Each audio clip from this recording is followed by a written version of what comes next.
Welcome to Sports, Clicks, and Politics with your hosts, Ben Hussong and me, Shawn Hannon.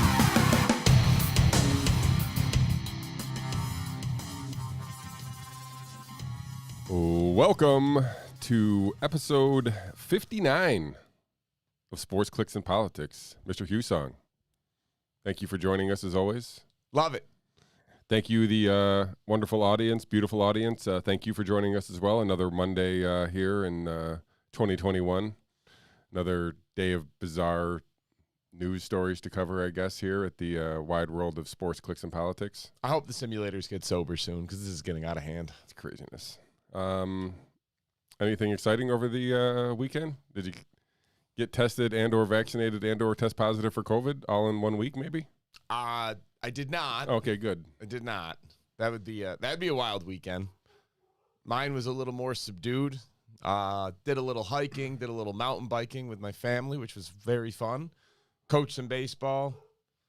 Went to a pig roast, which was fantastic. Action-packed. Right? I mean, it's a normal weekend in my world.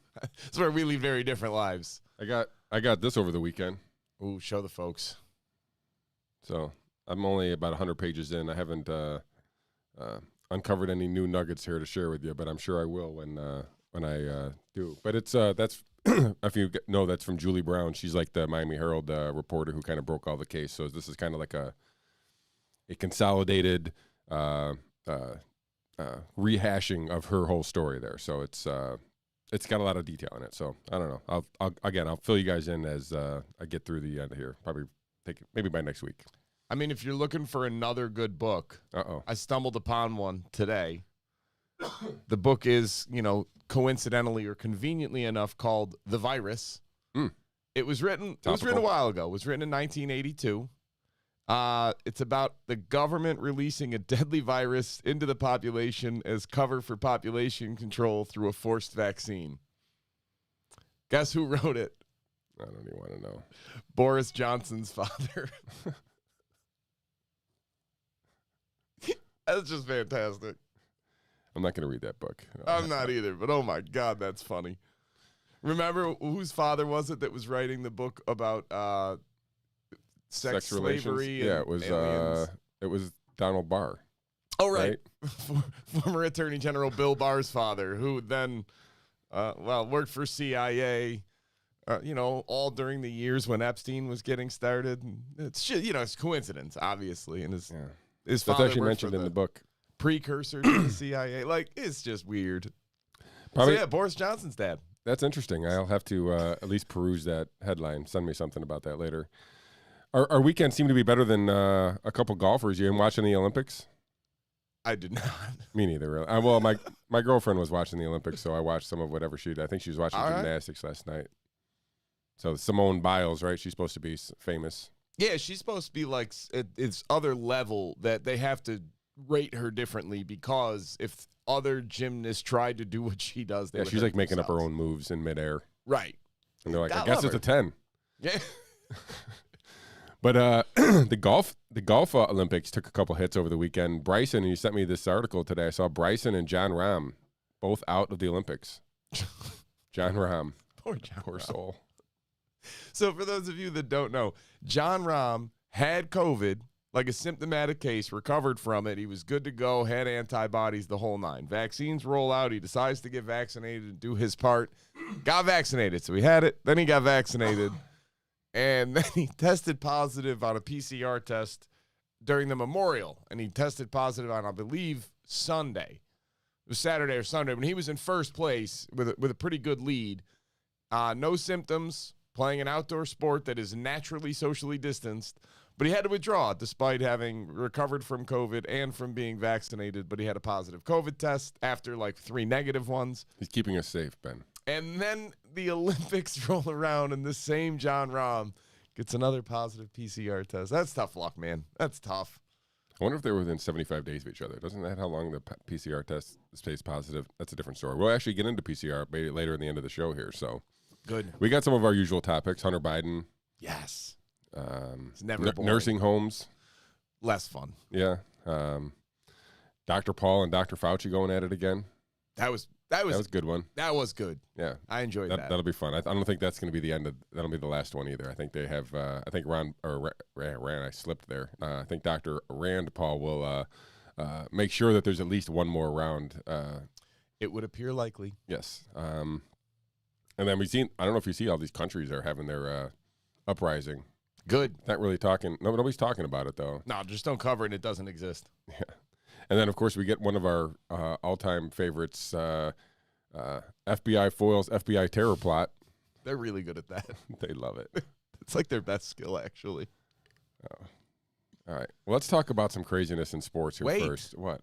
You didn't even ask the folks to like, subscribe, get notifications. Well, that's what you're here for. You're supposed to keep me on my toes. What are you doing over here? Right. Get your stuff listen together, to Mr. Hannon. Hussong and like and share this video because that helps us with the algorithms. You realize I still don't know what that sentence means. You've said it every week for like the last 10 weeks of like, it helps with the algorithms. When I sit here and nod like a moron, like, yeah, algorithm. That's what I hear all the YouTubers say, so I just repeat it. All I can think of is the episode of The Office where Ryan Howard comes in and wants to give Jim and Pam a wedding gift, and he's like, I know a guy who's got an algorithm that can predict the outcome of every college basketball game. And I had this moment of my life where I went, you know, you can pretty much say algorithm and people will just nod along because nobody really understands what it means outside of very smart people. So I like that. I think that, yeah, help the algorithm, folks. Yeah, all the algorithms. I don't know what that means. I don't either. Sorry. And you can also subscribe to the channel and hit that notification bell, and then you'll get notified when we go live here. So, all right, on that note, NFL training camps. I guess two teams have already opened. The Steelers and the Cowboys have been open for a week because they got the Hall of Fame game, I guess, coming up. But everybody else opens up tomorrow. Makes sense. Have you seen all the crazy rules that are going on with the vaccination versus unvaccinated NFL players? I have. Because this is going to create a crazy – this might be the most watched training camp. Maybe not the games, but like the most watched as far as like they're going to want to know what's going on with each one of these teams because there's going to be a lot of craziness, I feel like. But yeah, your boy Cole Beasley is kind of front and center, kind of taking on the poster boy of being the unvaccinated NFL players. Took it up with your other boy, Jerry Hughes, on Twitter the other day. They were both going at it back and forth. Yeah. I don't know. I didn't see the exchange, but I do think that it ended with them amicably agreeing to disagree and let's go get a Super Bowl. So let's go through some of the fully vaccinated versus unvaccinated differences for NFL training camps. You ready? I'm in. All right. These are for the fully vaccinated. No daily testing required.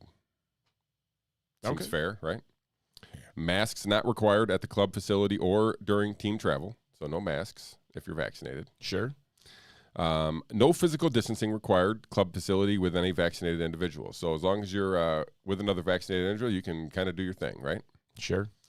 No quarantine required after high risk exposure to COVID. So that means if you're what do they call it, track and trace or whatever they call it these days, you get notified that, hey, you were in contact with somebody who was exposed. There's no quarantine required. Okay. If you're deemed high risk exposure. No travel restrictions. No capacity limits in the weight room. I'm guessing that's not weight capacities, people capacities. I hope so. They probably should have wrote that better. That's all right.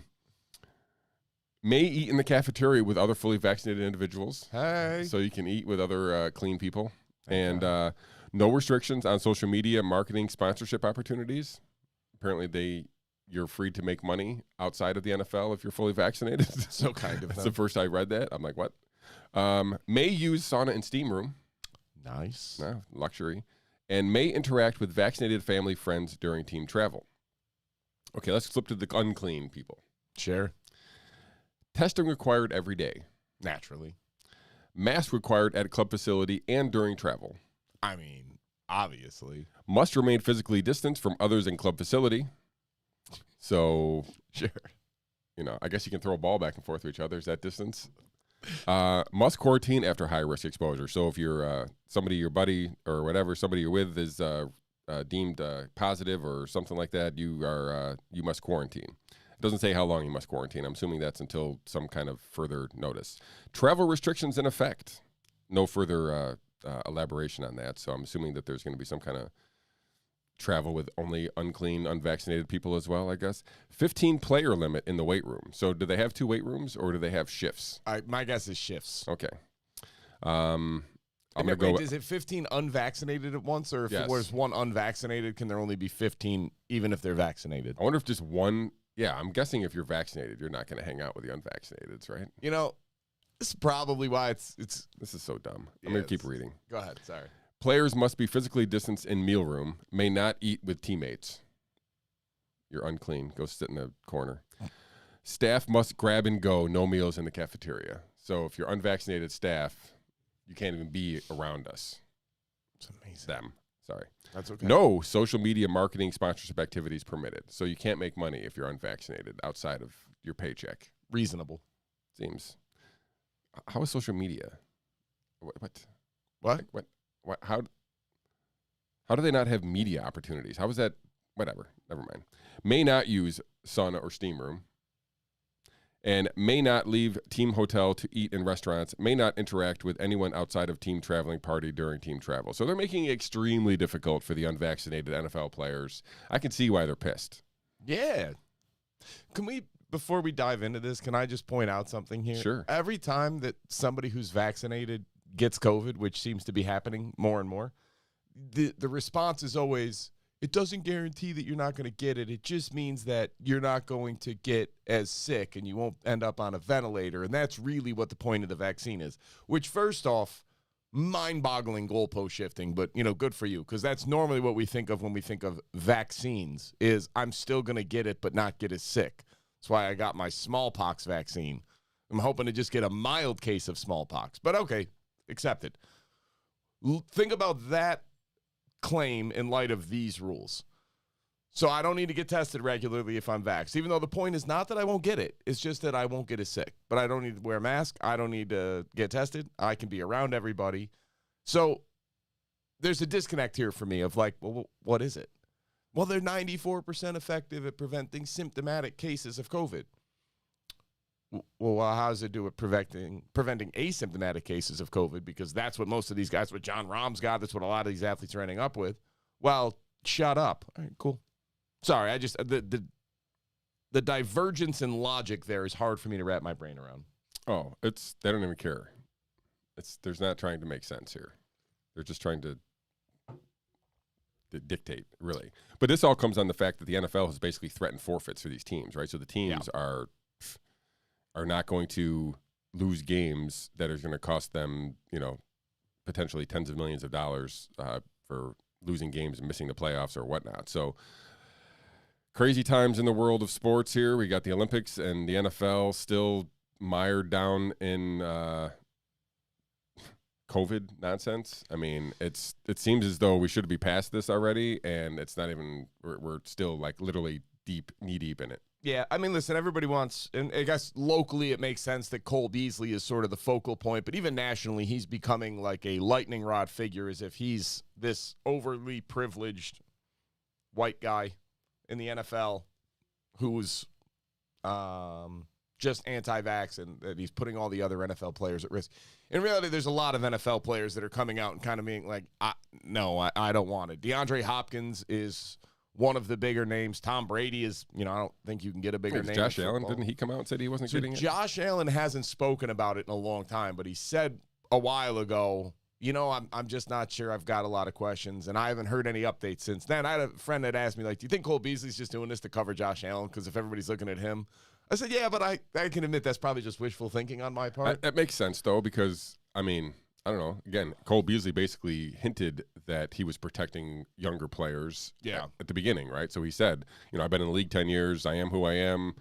I'm coming off my best season kind of thing, right? So like I'm in a position where I can I've identified who I am. People, the NFL is going to, they still want to make money. We'll be interested to see if there's a blackballing, if you will. I'm going to make a poor comparison to the Colin Kaepernick thing, but just in a general, if there's this narrative that the NFL is going to try to push its players in one direction and they're going to stand up against it, we'll see if the teams will rally push back against it. I doubt it, because ultimately what the NFL has shown is that if you have enough talent, they'll basically deal with anything that comes along. And I mean, look, Michael Vick is a example of this, of like, there was no reason to bring him back. That guy's reputation was shot, but he did. There's a defensive end. I'm blanking on his name right now. The Cowboy, Greg Hardy. Greg Hardy, like, I don't even know the whole story, but let's just go with domestic violence, of like through the roof domestic violence, and Dallas Cowboys are like, well, we'll give you a 1-year deal. And I think the Kaepernick issue is very, I mean, he's the one. I mean, he's the only one. Like, Ray Rice is the other one that basically couldn't get a job. And that's what I say. Rice was kind of at the end of his career, especially as a running back. But Kaepernick, I mean, Listen, he still holds playoff like quarterback records. My thing on Kaepernick is, though, there was a regression. Like, it's not like a secret that he had regressed significantly, and I have very little doubt. Look, if Colin Kaepernick had Deshaun Watson's level of talent, he'd been back in the league. And it's not that he was a bad player, but I think all these NFL teams just go, all right, he's a really good backup or average starter. So if you bring that in, and then the ridiculous controversy that's then going to come with it, what does that do to our team? And I think that is the question most of them asked of. Like, I don't think all the teams were necessarily anti-Kaepernick. They were just anti-drama, and they were like, okay, some of them probably were, and whatever. Sure. I think some of them admitted they were, but some of them, it's just it's a cost-benefit analysis. Yeah, it wasn't worth it. But whereas Deshaun Watson is like currently facing, God bless the team masseuse for the Texans. Well, that's going to be awkward when he needs a massage. Like 21 allegations of inappropriate sexual advances. And you know what? There's probably 5 teams that are getting ready to trade for the guy. Like, But back to the comparison, there's way more seemingly outrage over the whole being an anti-vaxxer than all those other things. It's amazing. So it's amazing to like. And here's the thing: if you guys really want to break down the data, there's one factor above all else. If you're under the age of, let's go with 65, and in reality, I think it's even higher than that, but I want to be generous. Under age 65, there is a single factor that will indicate the likelihood of you having a significantly severe case of COVID and or dying. And that one symptom above all else, a hypertension matters and diabetes appears to have some role. It's obesity. That's it. Anybody under the age of 65 who is getting significant, I shouldn't say anybody, I know there's always exceptions, don't jump down my throat. For the most part, anybody who's going to die of COVID is because they're obese under the age of 65. It's usually fairly morbid levels of obesity at that point too, but it's obesity. There's not a whole lot of NFL players that are obese. There's not. Yeah, Nate Newtons of the world are gone. Right. It's a shame, but Cole Beasley is not obese. All right. DeAndre Hopkins, Tom Brady, these are not obese people, and I get it. Well, they could spread it to somebody else. Again, asymptomatic spread is so shockingly rare, or pre-symptomatic spread. Asymptomatic spread, we're not even sure really drives anything. It's less than 1% of all instances of spread are asymptomatic or pre-symptomatic. So you're playing for this ridiculous exception from the healthiest people we have in this country. Who's healthier than a professional athlete in this country? Yeah, very few people. Almost nobody. Yeah, right. So now you're okay with all these rules and all these people looking down on them and casting them out, and like you have to eat in different rooms and whatever else. The Pittsburgh Steelers are making all their unvaccinated players wear like a yellow wristband. Well, all these players are going to have a actual tracking monitoring device, so that you can keep track of who's vaccinated and who's unvaccinated. So that's crazy. I'm not saying it's illegal or unconstitutional. I get the NFL is a private entity. It's just weird, and it's just I'm uncomfortable with it. But nobody should be,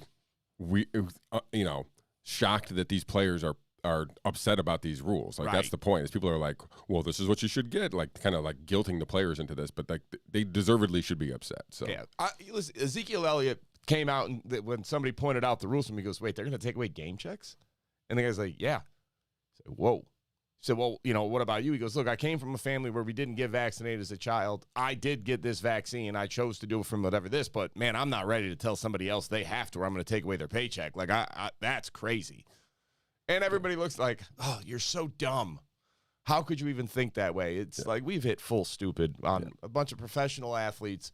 And again, if there's no symptoms, the chance of spreading is so low. And again, apparently the claim to fame on the vaccine is not that you won't get it and won't spread it, but it's just that you're less likely. So by all means, let's only test them once a week instead of every day, because that's going to be a really good example of what to do. Yeah. Like I'm at a loss. It's crazy times. Let's switch a little bit gears, and we had a talk briefly about we had a kind of a big, a noticeable bump in crypto over the last 4, 5, 6, 7 days or something like that. Bitcoin was down at one point below 30 again. It's got up to 39.7, sniffed 40,000 yesterday. So and all the other cryptos seem to be following along here in suit. So I saw most of the major ones up like 8 to 12%. So happy days a little bit for all those crypto lovers like myself, I guess. So hopefully more of that to come in the continued future to the moon anyway. And then your boy Hunter Biden's back in the news. Did you see he's going to meet with prospective buyers? I did. Do you think this is part of the White House's confidentiality agreement? Obviously. Like, Hunter, go meet the people, talk to them, and then don't tell us about it. Well, if there's any family that has a reputation that is just beyond reproach, it is the Biden family. So if there was ever a family that I would believe was going to honor this agreement and not do any sort of shady dealings under the table. They get the benefit of the doubt in your mind. Every time. Okay. 10 times out of 10, twice on Sundays, yes, they get the benefit of the doubt. Not for me. Whatever. This is so dumb. Like, there's no way this actually happens, right? These art shows not going to happen. I think it is. I don't think they happen. This is the funniest. Nobody cares. Nobody cares. That's the problem. This is happening in plain sight in front of everybody, and nobody cares. All you get in response from people is like, yeah, but what about when Trump had Jared Kushner take over Middle East negotiations? Like, yeah, because that's the same thing, obviously. Listen, how did there's two of them. We talked about the one in New York City. There's one in California, too. Have we even discussed, all right, it's been since the election 8 months. Hey, did we go over Hunter Biden's laptop? Have we heard again from Tony Bobolinsky about what he meant by Joe Biden is the big guy? There's a new video out. Did we go through anything where he's got text messages from family members to Hunter Biden saying, don't worry, I won't take half like dad does? Has anybody looked into that whatsoever? Or are we all still pretty sure it's Russian disinformation? And you think this isn't going to happen? You're high. I don't know. I feel like it's starting to be absurd that this show is actually a thing. This passed absurd so long ago, it's not even funny. It started to get a little bit iffy when Joe Biden originally ran for president back in, I think it was the 2000 election, and his sister was the campaign manager, and don't get me wrong, took exorbitant fees for managing the campaign, but that's pretty standard stuff. But then consulted with other companies and paid them hefty fees, of which she was an owner of the company. Like, again, not completely ridiculous. That's where it started to get a little ridiculous of like, all right, guys, come on. We all know this happens, but dial it down a little. And then his brother comes out, and they set the State Department went down to, was it Costa Rica? And they set up this whole power plant that we paid for, and they got it all built for him in our goodwill towards other people thing. And then we're like, well, we got to have somebody now run this thing since it's already set up, because we don't want to be just there all the time. So, we got to have somebody run this thing and charge people and make the money now that all of the expenses are gone. Maybe we could find a qualified person. Who'd they find, Shawn? Do you have a name? Joe Biden's brother. That's the guy who got that contract. Right. That's convenient. So that's ridiculous. All right. The Hunter Biden serving on the board of Burisma. Well, his father is the point person for U.S. strategy in the Ukraine, collecting $83,000 a month. Meanwhile, the board members on ExxonMobil, that beacon of corporate ethics, were only making $20,000 a month. Okay. So just for comparison's sakes here, we all acknowledge ExxonMobil is maybe the most, I don't want to say that, is a very ethically bankrupt company, all right? They don't even have the balls to pay somebody $80,000 a month to be on their board. They're like, 20 is a little ridiculous, but nobody will say anything. Hunter Biden's over there making $80,000 a month. Or how about when Hunter Biden was a board member on the Chinese company that got and stole nuclear secrets after President Obama approved them to buy a United States nuclear company? We passed ridiculous so long ago. This is laughable. This, now that Hunter Biden's just coming out like, well, I'm a first-time artist with no training, and the dude that's running the art show was like, yeah, but the truth in his work is really what speaks. Shut up. This is the most blatant, corrupt money grab in the history of the world. Don't get me wrong. Donald Trump and his entire administration were so like so much nepotism and like, oh yeah, we're all going to stay at Trump Tower. That's weird. Or the Saudi consulates like booking out a year's worth of hotel rooms at Trump Towers right after he wins. Like, listen, none of that was okay. But why is this? This is nuts. Like, everyone's going to look the other way. And all I could think is like, do you want more Trump? Because this is how you get more Trump. Because this is just blatant. And you're looking at all of the people that are voters in this country and being like, screw you. Yeah. Cool. If they happen, we should go. If what happens? There's art shows. Oh, hell yeah. I will buy some art from Hunter Biden. I hope it's free to get in. I hope it's $15. All right. Let's talk about the FBI a little bit here. Can we defund the FBI maybe? Probably not. It would seem. So I want to read from Glenn Greenwald, my boy, from his Substack. So, and this is, we talked about this, I can't remember what show it was, where how 1/6, the January 6th, the quote-unquote insurrection was going to be used as like a Patriot Act 2.0, and it seems as though that seems to be barreling towards us here. If we have if white supremacists and this notion is such, maybe the biggest, I think Biden claimed was the biggest threat to America was domestic terrorism. Why does it take the FBI to create their own terror plots for them to catch a terrorist? It's so backwards. Like, if this was really a threat, they wouldn't have to make shit up, right? So, real quick, sorry, I'm burying the lead here. So, it turns out that 12 of the 18 purported kidnappers of Michigan Governor Whitmer were FBI informants or undercover agents. If I read that correctly, twice as many. Then were actually like 2 times as many people were on the take than who were actually part of the group that supposedly kidnapped or planned the kidnap. And one of them was second in command too. And they literally planned the whole thing. Every major decision was basically done by these FBI informants. And so we've both been kind of dismissive of the idea that January 6th was a insurrection of any note, of any sort, I guess. And it turns out that there's undercover FBI agents there. Well, at least one. We covered that a few episodes ago, and we're sure that he's not alone. I've heard as upwards of high as 20 that were there. So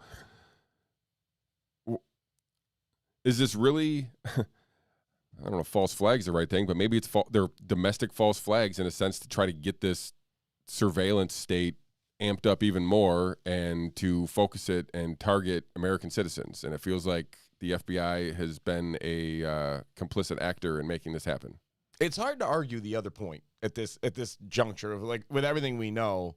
The one video came out with the guy with the MAGA hat on January 6th going, and we're going to go into the building. Yeah, it was January 5th. It was the day before. We're going to get in. We're going to go in. And then some people started booing him like, no. And he's they like, were calling him out Fed. Peacefully. They're like, Fed. And then I didn't see the rest of the video, but it was hilarious. Yeah.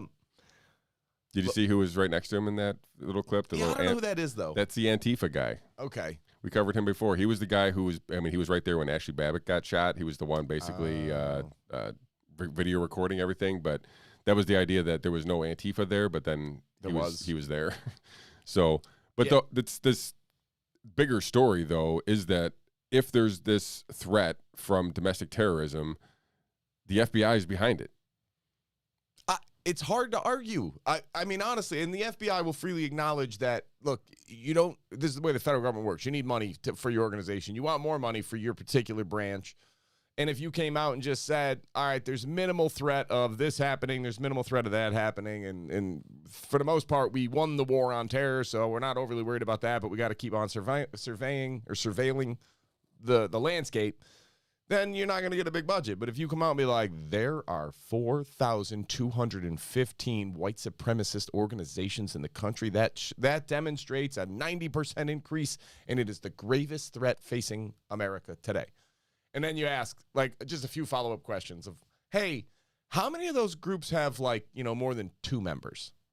Well, like 30 of them. Oh, okay, cool. But let's keep counting all of them. You'll notice they never talk about how many active white supremacists there are. It's always white supremacist groups that are cited. It's never the individuals that are cited as a number, because the numbers don't add up. If you start looking at the actual numbers, even like under the Southern Poverty Law Center's definition of what constitutes a white supremacy group, which is, let's just call it broad, and then you bring in, like, all right, for every person that's involved, let's assume that they have 5 family members and then 5 other people that are also involved, because we don't see the whole picture.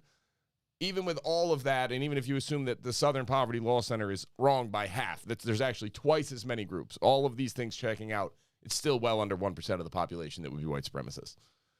And in a country of 330 million people, don't get me wrong, it's a lot of people, but it also seems kind of ridiculous to call that this grave threat facing America. I don't know any white supremacists personally. I've never met any, but it seems kind of dumb. So that being said, the FBI comes out, and they're involved in this plot to catch Governor Whitmer. They're obviously involved on some level with January 6th of whatever in the world was happening there. At some point, you have to ask the question of, like, hey, if the crime is that bad, maybe you shouldn't be 2/3 of the group that did it. Like, maybe you could have been 1/3, and that would have seemed like overkill. Like, maybe one informant in a group trying to kidnap a governor is. I mean, it's 18 people. It's a big group, man. It's a big group. Well, this is said. So, everybody gets, called a conspiracy theorist if you're questioning that it wasn't just MAGA guys, storming the Capitol, thinking that they were going to, kidnap Pelosi or whatever it was. Like, it just wasn't that. That thing, that whole whatever happened on 1/6, we'll never know all the wheels and cogs that were turning that day.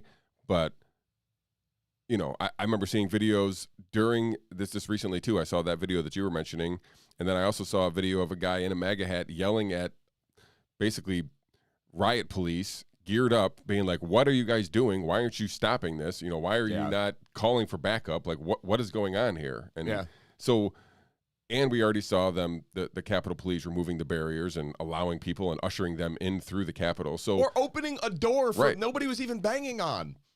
And they had to get their attention and be like, oh, come on. And so there were clearly forces ensuring that people entered the Capitol.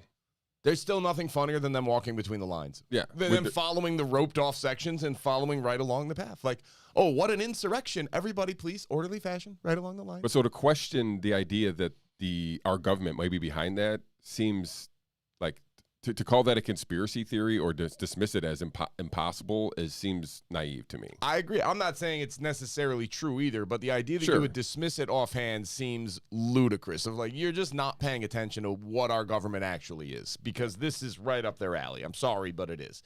So I don't know what to do with that information exactly, other than to say, look, you got people on January 6th that showed up to protest, riot, whatever. Fine. You want to send a message to them that this is not okay. All right, cool. Probably could have done that, last summer when people stormed the halls of Congress over Justice Kavanaugh's hearings. But all right, fine. Better late than never. You want to do it now. I'm not here to accuse anybody of bias. Maybe just cite them with trespassing. The thing is, they could have stopped this in its tracks. I'm aware. Well before. But again, they had their reasons, obviously, for allowing this to happen that are somehow legitimate that I don't understand. But okay, I'll give you that one too. There's people that are still sitting in a jail cell since January 6th have not faced trial yet. Yeah, Viking guy. But they're still sitting in a jail cell, and we have a right to a speedy trial in this country for a reason. Because every day that you spend in jail ineligible for ineligible for bail or to be able to get out, what if you have a job or a business to run or a family to take care of, but you're sitting in jail without a trial for 6 months? For walking through a door that somebody opened? I'm sorry, but that's nuts. Even if you were one of the protesters and forced your way through, I actually fully think you should be charged with criminal trespass or whatever else you can get. But your trial should have happened already, or you should have been released on your own recognizance, seeing as how apparently they can find everybody and anybody at the January 6th uprising with all these digital sleuths online sending the FBI. Yeah, you guys are going to end up being really good people in the terms of historical views. Don't worry. It's always the people that turn on strangers that are always the good guys. Just like those who want censorship, always the winning side of history. Yeah. Want more censorship. It's really good for you. It's been a successful division of the people. It's insane to watch this happen. Why have these people not been tried? What evidence do you need that you don't have? What data are you waiting on to see if it meets some criminal definition? Like, it's all video recorded, it's all right there.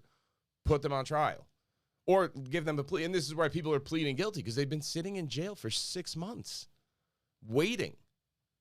And then finally they're like, "Well, we're going to charge you with 5 counts of trespassing, but if you plead guilty to 1, we'll leave it at that. No trial." Like, well, how long will the trial take? Can't be sure. Maybe another 6 months. Could be a year. Depends. There's a lot of moving parts. You're telling me you're sitting in that jail cell, you're not going to go, all right, fine. I got to get out of here. I can't do this anymore. I can't sit here indefinitely. Most people can't. That's why it's wrong. That's why we have the right to a speedy trial in this country. That's the biggest. That's why we have the right to an attorney in this country, so that the government cannot just willfully force you and coerce you into doing things. I know it's a crazy idea, and even if you are the most liberal human being on the planet and you hate everybody with a red hat and you think that it is the equivalent of the KKK hood, you still need to see why this is wrong. You want to find guilty, you want to send a message, great. Whack them all with 90 days in jail and a massive fine to make sure nobody ever does this kind of stupidity again. You and I discussed this previously. It was stupid. Of course it was stupid. Every protest is stupid because it always ends badly. It's mob mentality. It's going to go bad. You show up, bad things happen. This is still wrong. There will be a riot if they try to make me wear a mask again, just for the record.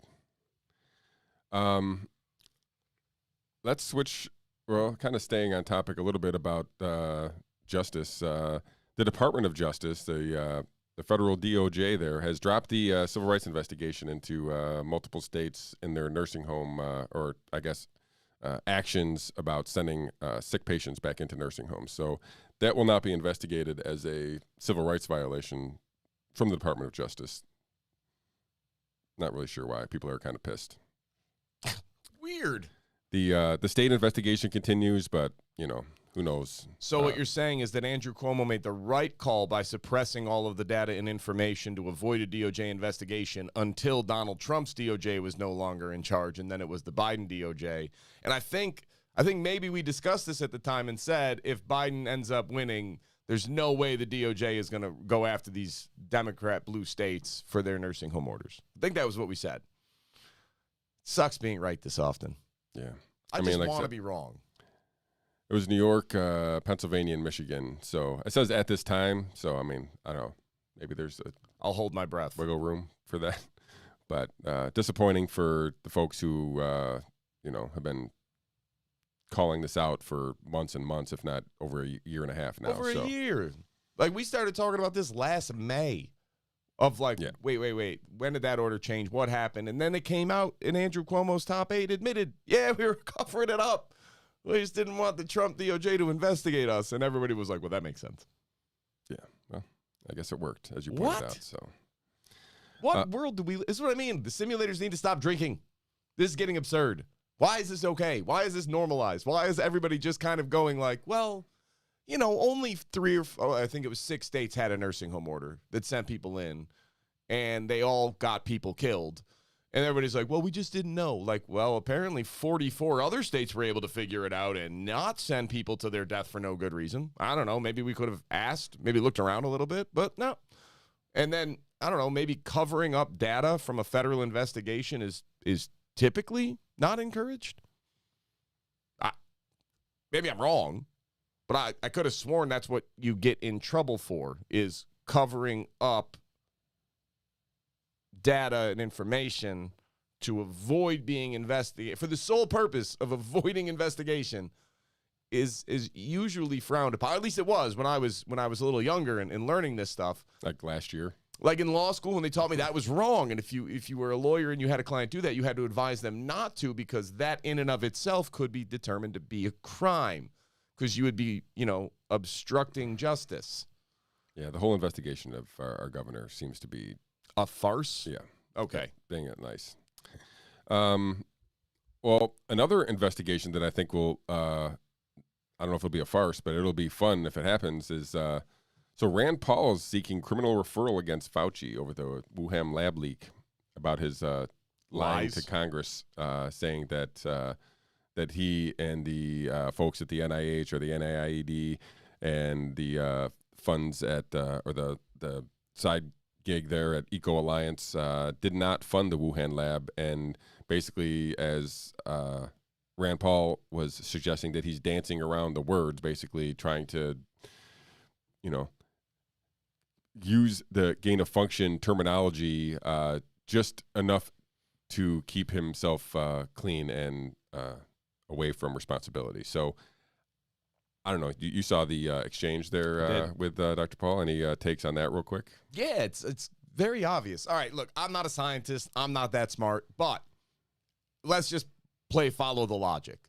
So the NIH was funding EcoHealth, and then that money was being directly taken from there and sent over to Dr. Is it Lee? She. Dr. Shi at the Wuhan Institute to work on novel coronaviruses and working with spike proteins on effects of transmissibility from bats into humans. Okay, that's all in the record as a given. Now, Fauci's claim is, well, that doesn't meet the definition of gain-of-function research. That's different, and Dr. Paul, you don't know what you're talking about. Okay, fine. So you're saying that we did fund it. I mean, yes, we didn't send the check directly to Wuhan, but if I pay Shawn $1,000 and then Shawn goes and donates that money to David Duke, you're going to be able to tell me that I credibly funded white supremacy, right? Like that I couldn't say, no, I didn't. I gave it to Shawn did. I just gave it to Shawn. I had no idea what was going to happen. You wouldn't believe me for a second, nor should you. So, all right, we funded EcoHealth, which then directly went to that. Now, here's where it gets really funny. During the Obama administration, I want to say it was in 2014, they put a moratorium on all federal funding of gain-of-function research. So no longer could we use federal dollars to fund gain-of-function research unless you could apply for an exception to show that it was in the national security interest or there was an overwhelming, compelling public health reason that we should be funding this specific gain-of-function research. So this test is ongoing down at Wuhan. All these experiments are already ongoing. But, of course, they need more money. So they apply for more funds from NIH and applied for an exemption from the moratorium on gain-of-function research. And they were approved for the exemption for gain-of-function research. And now we're going to come back and say it wasn't gain-of-function research. Then why did the people doing the work feel the need to apply for an exemption? And why did the people granting the exemptions, Dr. Fauci, say you are exempt? Not, no, don't worry, this doesn't meet the definition, so you don't need an exemption. No, the exemption was granted. I'm sorry. And now you want to turn and say this, well, what changed? Because apparently in 2015, this did meet the definition of your definition of gain-of-function research, but now it doesn't anymore. Did the research change? Did the census, or did the scientific consensus on what is gain-of-function research change? Or are you trying to find enough gray area for a legalese argument to say, like, oh, I don't know, what the definition of the word is? Remember that? Mm-hmm. God, that was so innocent in hindsight. I miss those days. So that's my takeaway is Dr. Fauci is lying. It's not hard. It's not difficult to comprehend that he's lying. I think it's overwhelmingly likely. Again, I'm not a scientist, so I'm always open to the prospect that I'm wrong, because God knows scientists are never wrong, but I'm not one, so I could be. It doesn't make sense to me. Why apply for the exemption? Why was the exception approved? Why did all of these things occur if it wasn't gain-of-function research? That's the question I need answered. Yeah, and Dr. Paul points out the paper. He cites it. There's the definition of gain of function from the NIH that he quotes, and then you read through the paper and they mention gain of function. It's not even like they're trying to hide Right. it. Like I said, they're as you point out, they're going through the protocols as if it's gain of function. So to sit here and testify in front of Congress that it's not gain of function, and Dr. Paul gave him a chance to retract the statement by prefacing it by saying that lying to Congress is a crime. So would you want to retract the statement? And he said no, and I stand by my statement. So I'm interested to see Dr. Paul kind of take this one step further, and he says he's going to file this criminal referral. So we'll see if it goes anywhere. Yeah, It should. We'll report on that, I'm sure, in the future. Hey guys, I don't know how to tell you this. We funded gain of function research in China. That's what we did, 100%. Even if it didn't lead to the outbreak of this virus, which seems less likely than not to me. But okay, cool. I think it probably did come from there. But even if it didn't, we still funded gain of function research. Yeah. It's not really a debatable point. We funded it. If we didn't fund it, why did we need a moratorium on it? And then why were they asking for exemptions so that you could get around the moratorium? Oh, and just as a friendly reminder to anybody who doesn't know this yet, of all of the people that applied for exemptions to gain of function research, Shawn, how many were denied? Zero? We gave every single exemption. Anytime you could come in and be like, I want to show that this virus that could basically mutilate the population, I'd like to see how it could affect humans, so I want to change it so it could be transmissible in humans. That seems really dangerous. Why would you want to do that? National security. Approved. Well, I think we missed our calling. What was our calling? I don't know. We should have been those people applying for exemptions and get all that grant money. So this is kind of like a little mini microcosm of maybe a global uprising here. This Dr. Paul, the populist whatever senator, and Dr. Fauci, the face of the establishment. It seems a bunch of these countries, and not all exactly the same time and not all exactly the same way and not all using the same terminology, but places like Cuba and Haiti we've talked about here a little bit. But there was massive protests in the United Kingdom, in London specifically, in France, in Italy, there's uprisings right now in South Africa and Iran. The world is coming apart at the seams, Mr. Hussong. Yeah. Do you think it's the backbone of this whole thing is the lockdowns in general? I mean, I feel like they're trying to make it an we don't have enough vaccines protest, but that's not what it is. People are basically bringing signs like, well, I don't care about the vaccine, I want my freedom. Right. So I feel like there's been a noticeable disconnect between the elite, the establishment, whatever, and the people, and it seems to be growing, for decades in my view. I think this last year and a half has amplified that, and I think the people are pissed, and I'm interested to see how long the establishment tries to hold on to whatever authority they think they have claimed over the last year and a half. Yeah, I mean, I think the lockdowns and other restrictions are sort of what's the right word here? Just the catalyst for what has been underlying for some time, which is like the people are fed up of like, enough's enough. Stop. Just leave me alone. Let me have my life, my liberty, my pursuit of happiness, and not just in America, but in other places as well. And as the government continues to try to exert more and more and more control and more direct influence on your daily life, there's a natural reaction from people to go, no. And then especially once you start, the hypocrisy sets in, and you see the hypocrisy firsthand of like the politicians going on vacations after they banned everybody else from leaving the state, or the guy who designed the stupid model that said all these people are going to die, we need to quarantine immediately, it's our only hope. And then he gets caught going to his mistress's house, breaking the rules that that were implemented based on his recommendation. And then you've got the governor of California sitting down to dinner right after telling everybody else, don't go out to eat. You can't do it. It's not allowed. And then lying and being like it was an outdoor event. And then the pictures came out and they're all sitting at a table inside with no masks. Or how about Australia prepares for 5th lockdown? because the first 4 worked, we're going to do a 5th? Like, at what point do you acknowledge this doesn't work? And you're asking people to be stupid. And you can, Abe Lincoln said it very well, you could fool some of the people all the time. You could fool all of the people some of the time. You can't fool all of the people all of the time. And people are starting to wake up. People are starting to realize, look, if masks worked, we would see something in results by this point, but we don't. It's not there. If lockdowns worked, we would be able to clearly delineate between what did and did not work, who did and did not lock down, and what time frame and everything else. Didn't work. Well, I mean, it worked for Sweden. Because they didn't lock down. They're at, I think, something like, I don't know, 11 straight days at 0 deaths.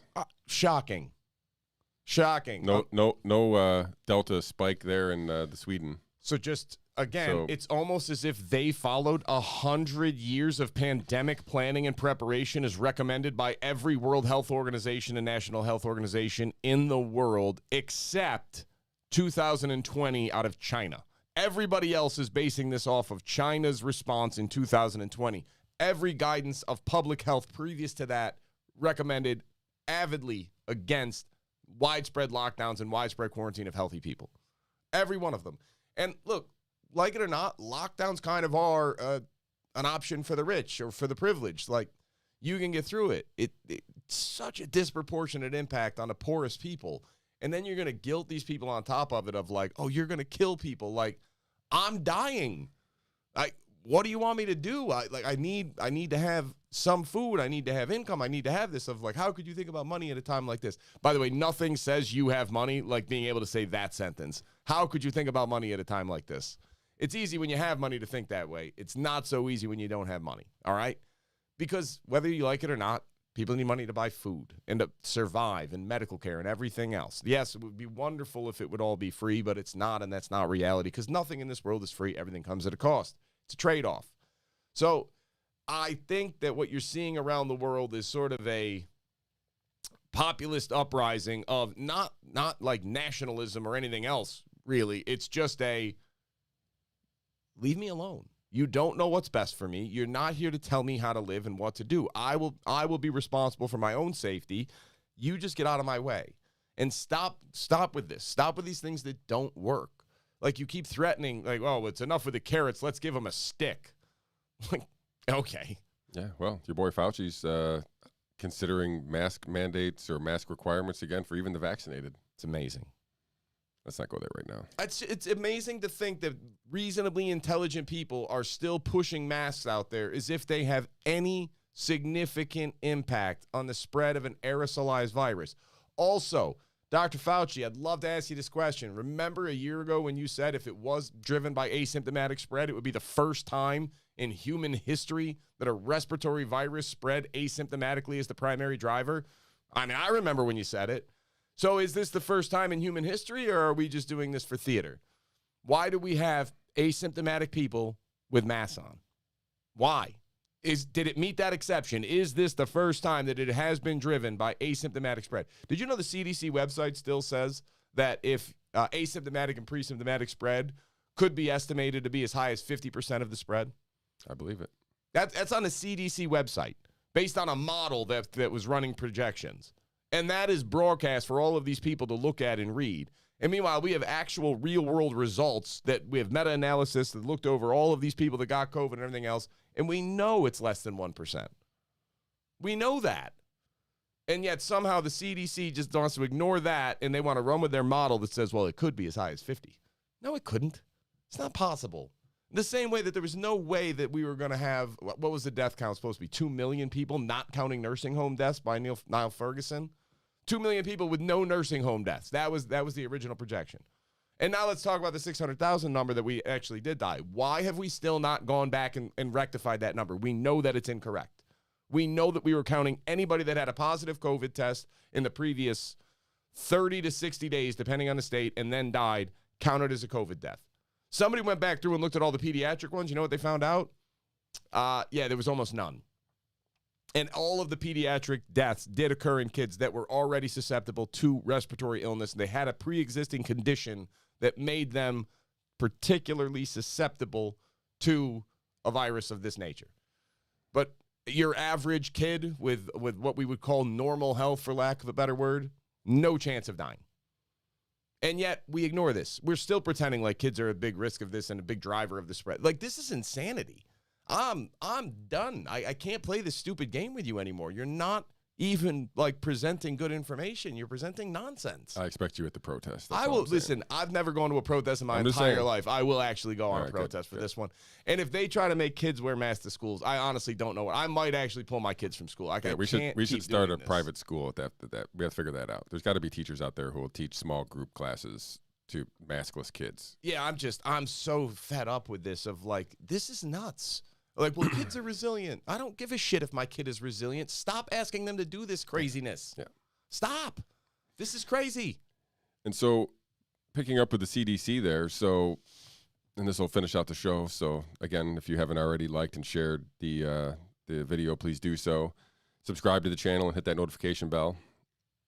The CDC, I don't know, some people say in quiet because I don't know if they're supposed to announce this kind of stuff or not, but they withdrew the request to the FDA for the PCR test for COVID a couple days ago.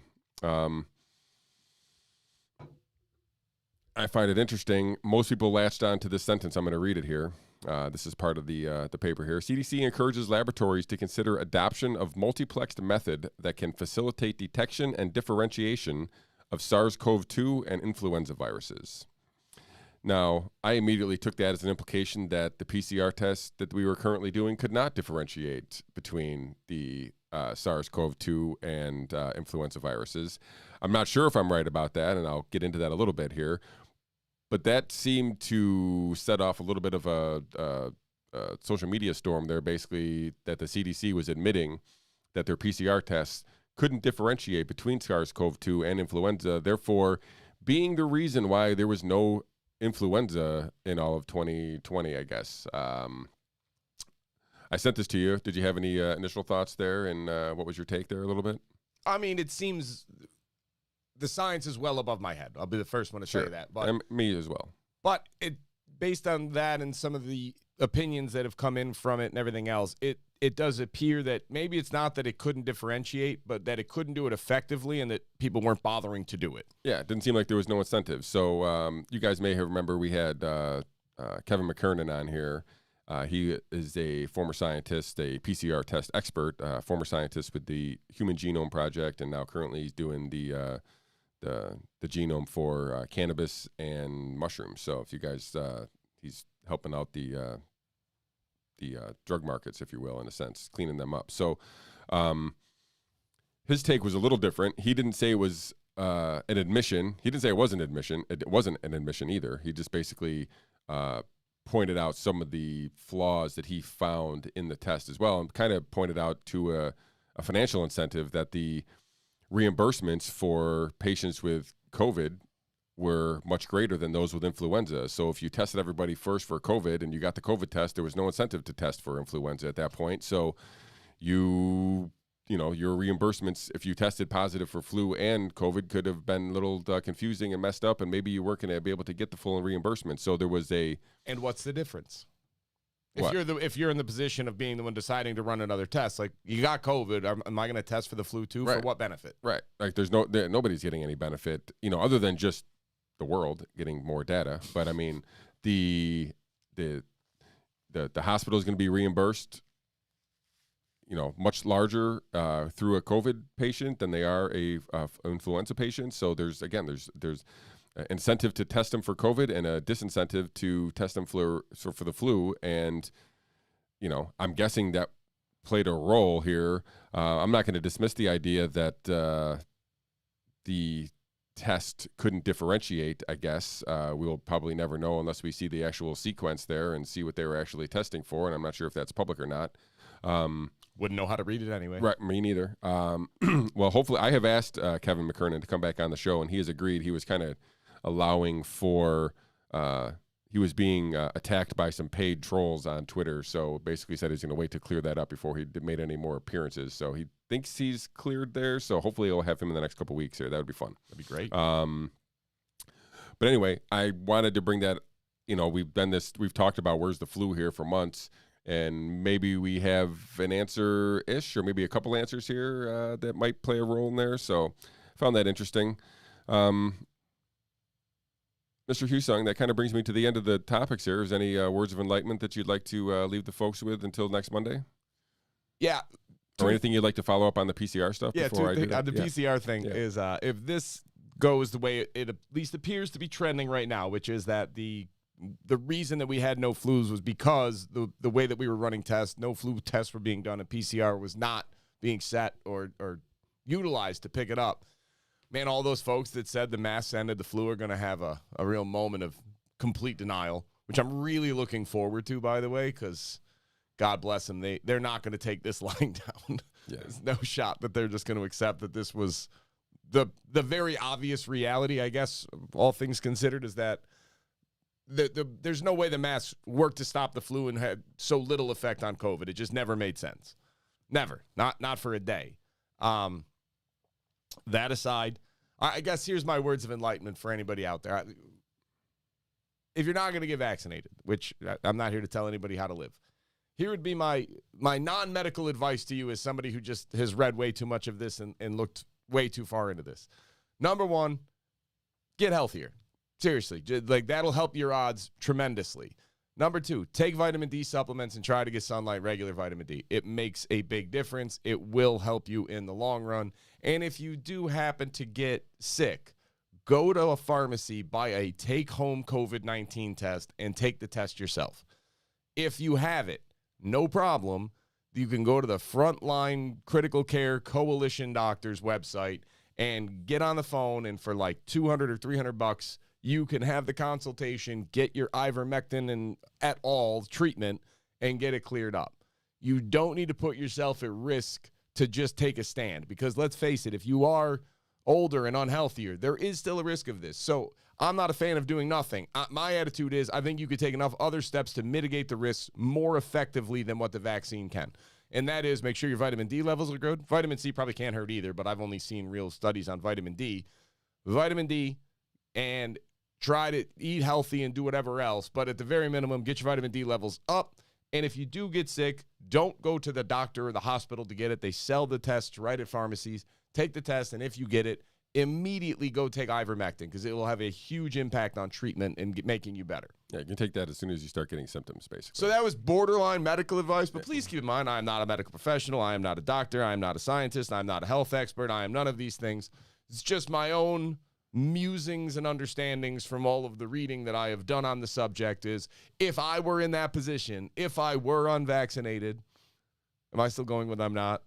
Yeah, it doesn't matter. Assuming I wasn't vaccinated and then I had COVID, and I had symptoms, I would still want to know, but I'm not going into a hospital or a doctor. I would go and buy the take-home test, take the test, find out, and then I would personally call that number and consult with a doctor and get the ivermectin treatment, because if I'm looking at the data as objectively as I can, I'm way more comfortable with ivermectin than I am with Moderna or Pfizer vaccines.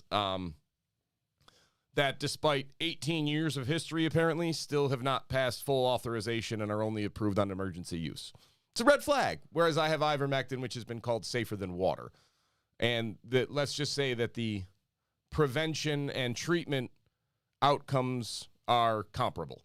So if I've got two ways to go, one has virtually no risk and one has unknown risk, I want to take the one that I know has practically zero risk. Even if the vaccine's totally safe, perfectly fine, and, Stanley Johnson was way off base thinking that it was just population control through a forced vaccine. I love that it's always a prominent politician's parent that does this. Always. It's great. And it does make for a great story. It does. Listen, obviously I'm not really claiming that that's what happened, but you have to appreciate the irony that this is what came out. Yeah. It's exciting. Thanks for making us all think about that for a week. All right. That's what I do. On that note, we will see you all again next Monday for the next live show. Again, 12 p.m. Eastern. Share and like this channel or this video, and subscribe to that channel. And if you want to donate, you can go to anchor.com and find us there, and you can become a one-time or recurring supporter of the program here. So until we meet again, we will see you all again next Monday. Thank you for tuning in.